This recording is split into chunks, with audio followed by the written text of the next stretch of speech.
Minjem duit jaminan kerupuk. Ada ibunya punya ini toko brownies. Kerjaan dia ngambilin gulanya dijual. Telur diambil. Gas buat masak ya. Bagus aja. Oh, pakau ya, pakau. Putau.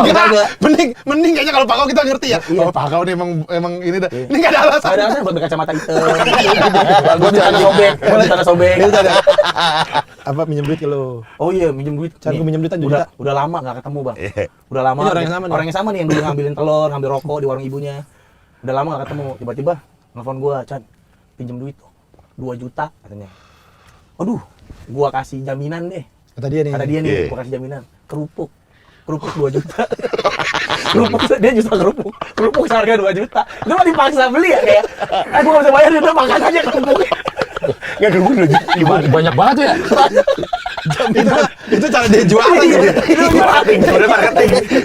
Pinjam duit tapi jaminannya kerupuk. Seharga 2 juta.